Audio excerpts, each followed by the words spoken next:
Bonjour les gens, c'est Krakimi, ça fait longtemps qu'on s'est pas retrouvés en vlog. J'ai complètement oublié de les tourner. Enfin en fait non, je les ai tournés, mais juste je les ai pas montés. J'ai été prise d'une peur de ouf que ça rentre pas bien, parce que j'avais mis beaucoup de temps sur le premier et je me suis dit peut-être le deuxième il va pas plaire. Donc du coup depuis février je tourne des trucs et en fait j'ai rien monté. Donc là il y a moyen qu'il y ait des vlogs qui arrivent assez rapidement d'un coup parce que je vais pas pouvoir tout faire en une seule vidéo. Mais aujourd'hui on va se focaliser sur deux trucs. Je vais faire deux vlogs. Là je vais tourner le vlog où on va acheter les trucs pour le stand parce qu'il serait peut-être temps parce que là au moment où je tourne, c'est vrai que je vous ai pas dit, aujourd'hui on est le 21 avril.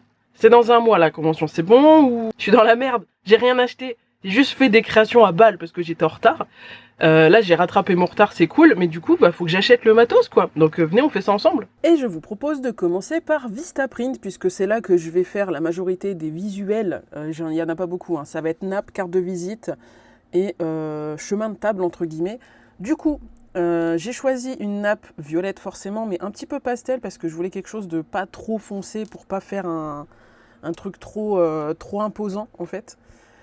Pour tenir les petites pinces de nappe forcément et un petit chemin de table personnalisé avec le logo, ça va rendre à peu près comme ça. Je trouve que c'est bien, c'est un petit peu plus foncé que la nappe, donc ça va ressortir sans être trop différent, j'ai envie de dire.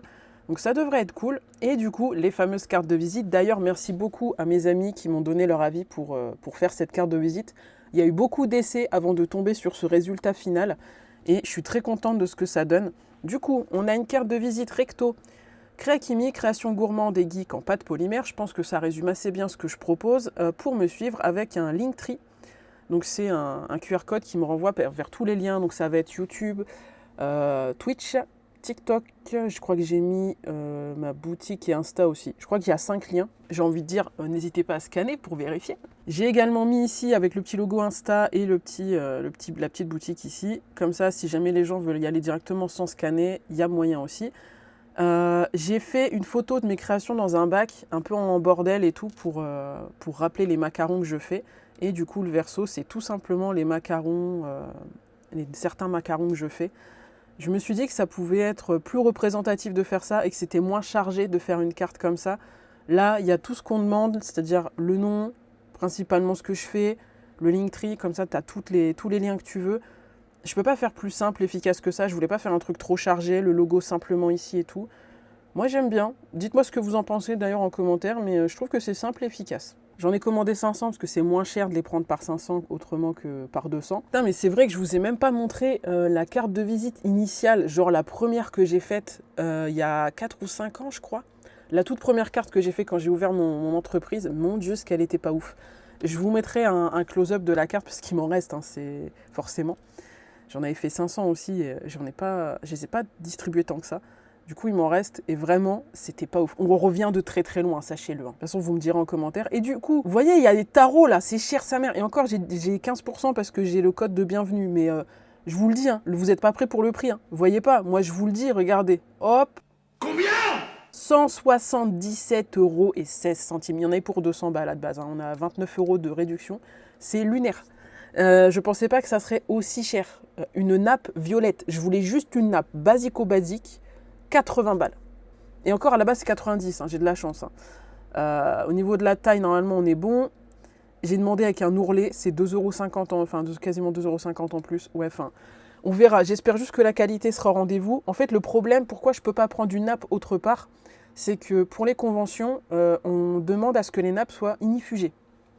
Ignifugées, ça veut dire il faut que la nappe soit résistante en cas d'incendie, qu'elle ne prenne pas feu rapidement.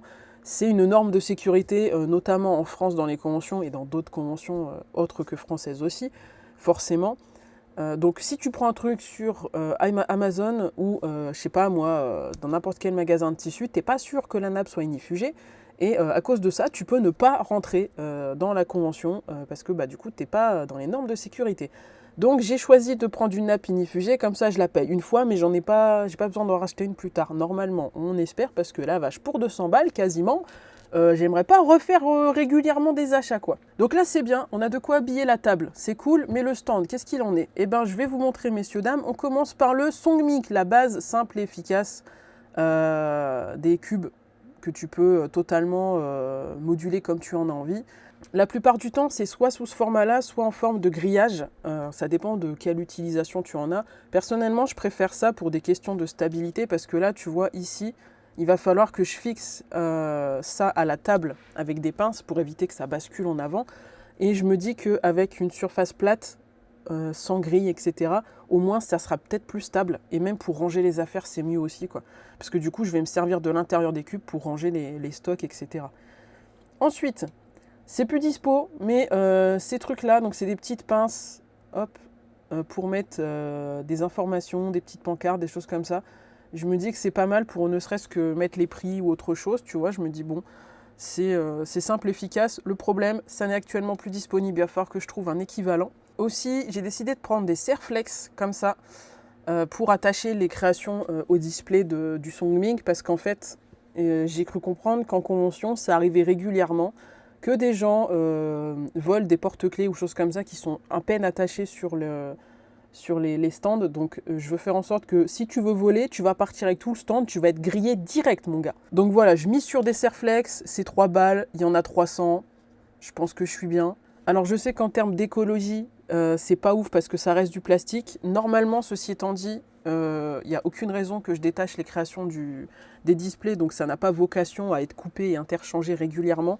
Donc normalement, ça sera posé, ça bougera pas. Comme je le disais, il va falloir des pinces pour tenir la table avec le Songmic. Et c'est là que ces petites pinces interviennent. Donc il y en a 5. C'est des pinces qui sont utilisées pour beaucoup de choses, notamment pour presser des planches, etc., tenir du tissu. Donc c'est des trucs qui devraient bien tenir. A priori, c'est ce que tout le monde prend, c'est les basiques. J'espère que ça va le faire. De toute façon, ça arrive assez vite, hein, entre le 27 avril et le 1er mai, donc ça devrait être OK. Si vraiment ça convient pas, je pourrais toujours en prendre d'autres dans un magasin de bricolage, c'est pas trop gênant. Autre truc important, parce qu'il faut bien régler les achats sur le stand, le terminal de paiement sans contact. Le SumUp, du coup, qui est un petit boîtier pour payer avec ta carte. Normalement, ça prend le téléphone aussi, il me semble. Et d'ailleurs, c'est un truc que tu peux connecter à une tablette pour avoir tout ton catalogue sur ta tablette et ajouter directement sur la machine. Donc c'est assez cool, il faudrait que je le commande assez rapidement pour tester ça. Mais bon, le seul problème, si on peut dire que c'en est un, c'est 39 balles. Bon, c'est 40 €, hein, 39,90, n'abusons pas. Il n'y a pas de frais fixes, par contre, tu as quand même 1,75% de frais de transaction.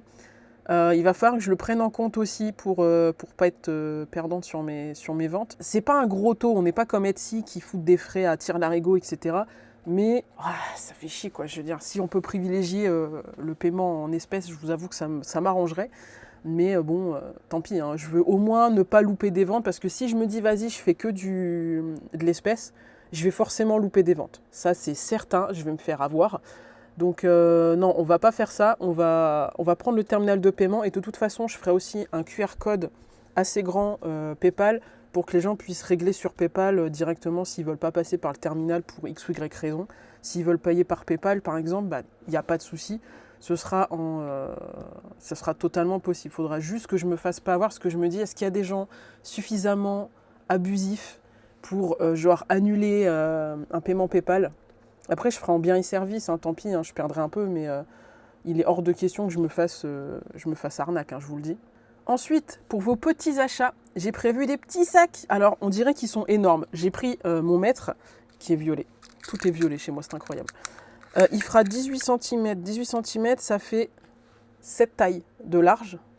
Et 22, ça fait 7 tailles de haut. Et ça, tu vois, c'est un peu grand. Si tu veux le lot de 4, parce que du coup, il y a aussi en violet, mais c'est juste que j'ai pas encore fait, là, à l'heure où je vous parle, eh ben, ça peut être bien d'avoir un petit sac pour mettre les petits achats. Donc, je vais mettre des petits sacs comme ça, je vais en prendre. Alors, le problème, je sais pas si vous voyez le problème, mais le tarif, ça fait 23 balles les 30. Ça fait 77 centimes unité. C'est excessif, je trouve, pour un sac en papier qui est pas ouf. Je vais voir si je peux pas trouver autre chose. J'avais pensé sinon, j'avais ça, je les ai derrière, je les ai pas sortis, ça fait chier, mais des petites pochettes en papier, sans anse, mais juste une pochette en papier où tu peux mettre un petit peu tout dedans. J'en ai quelques-unes, je me dis que ça pourrait être peut-être plus sympa de faire ça. Déjà, c'est du papier recyclé, donc c'est plus écolo, mais ça reviendrait peut-être aussi moins cher, parce que là, quasiment 77 centimes le sac, ça va faire beaucoup de frais. Enfin, si je peux m'éviter des frais supplémentaires, parce que je ne sais pas si vous avez fait le calcul, mais déjà, 420 balles à peu près le stand, plus 177 balles de Vistaprint, plus à peu près 100 balles là, de trucs là, sans compter tout ce qui est Fimo, matière et tout que j'ai utilisé, tout ça. Et je vous le dis, les dépenses, elles sont bien hautes là. D'ailleurs, j'ai pensé aussi à un support comme ça, en plastique pour le QR code, ou 10 sur 15, c'est pas énorme en vrai. 10 cm, c'est pas beaucoup. Ça fait genre ça. Je me dis ça pour mettre le QR code du Linktree peut-être. Je vais peut-être en prendre deux d'ailleurs. Je m'en prendrai un pour mettre le QR code du Linktree et un pour le PayPal si jamais les gens ils veulent payer par PayPal. Je sais pas, je verrai bien. En vrai, c'est que 5 balles. Je me dis ça va. C'est en plexi.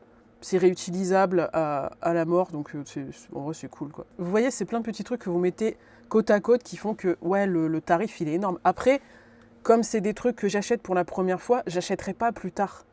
C'est-à-dire que là, je vais faire beaucoup d'achats, mais par contre, le Songmic, je vais pas le racheter, le SumUp, je vais pas le racheter. Il y a plein de trucs comme ça, même les nappes, tu vois, les 170 balles de Vistaprint, je vais pas les racheter. Je les aurai. Donc en fait, c'est de l'investissement, mais pour du très long terme. Donc en vrai, je me dis, ok, ça fait beaucoup sur le moment, mais on investit pour plus tard, parce que nos vannes, que si ça se passe bien à Japan Party, moi, j'ai envie d'en faire d'autres, des conventions, tu vois. Bon, je m'y prendrai beaucoup plus tôt pour les créations parce que ça a été un bourbier. Je vous jure, vous n'avez pas idée à quel point j'en ai chié. Carrément, j'ai pris une semaine de vacances au taf juste pour faire des créations, pour m'avancer un maximum. Après, c'est de ma faute, je me suis mal organisée, tu vois. Bref, la partie achat, c'est fait. Vous avez vu du coup ce que je vais devoir acheter pour faire le stand, pour le finir. Je voulais vous montrer comment je vais ranger les créations dans mes boîtes, mais en fait, je me rends compte qu'il me manque des compartiments. Donc je vais devoir acheter des compartiments pour que ce soit plus facilement rangé ou les faire moi-même. Je vais voir un peu ce qui est le plus simple pour le coup. Et du coup, prochain vlog, je vous montrerai les cartes de visite quand je les aurai reçues. Je ne sais pas quand est-ce que ça arrivera, je vous dirai, on verra bien. Et on fera du coup la customisation de la machine à gacha parce qu'il me faut aussi que je fasse ça. Et je pense que on verra comment ça se profile. Je ne sais pas trop comment ça va se passer pour les vlogs. Je vais essayer d'en faire un par semaine, mais je vous promets rien. J'ai déjà promis d'en faire un par mois. On est au mois d'avril, il y en a un qui est sorti au mois de janvier, c'est lunaire. Du coup, désolée pour ça. Je suis très mauvaise pour les vlogs, vous avez vu. En fait, je me suis trop mis la pression et du coup, j'ai rien fait comme il fallait. Je suis désolée pour ça. Normalement, ce vlog, on est le 21, devrait sortir le 22. On va croiser les doigts. Normalement, ça devrait être bon, parce que là, au moment où je tourne, il est 10h du matin, donc je devrais avoir le temps de faire le montage. Si j'ai le temps aussi de passer à Cultura, ça serait bien. Merci en tout cas d'avoir suivi ce vlog. Je sais pas combien de temps il va durer. Je crois que ça va principalement être un vlog. On achète des trucs. On va dépenser de l'argent, génial. On a fait que ça depuis le début de cette aventure, mais bon. C'est le jeu aussi, c'est de l'investissement. On verra ce que ça donne. En tout cas, si vous avez aimé, n'hésitez pas à mettre le petit pouce bleu, à vous abonner pour ne pas louper les prochaines vidéos. Et je vous souhaite une bonne journée, une bonne soirée. N'oubliez pas qu'il y a pire que de ne pas réussir, c'est de ne pas essayer. À la prochaine vidéo.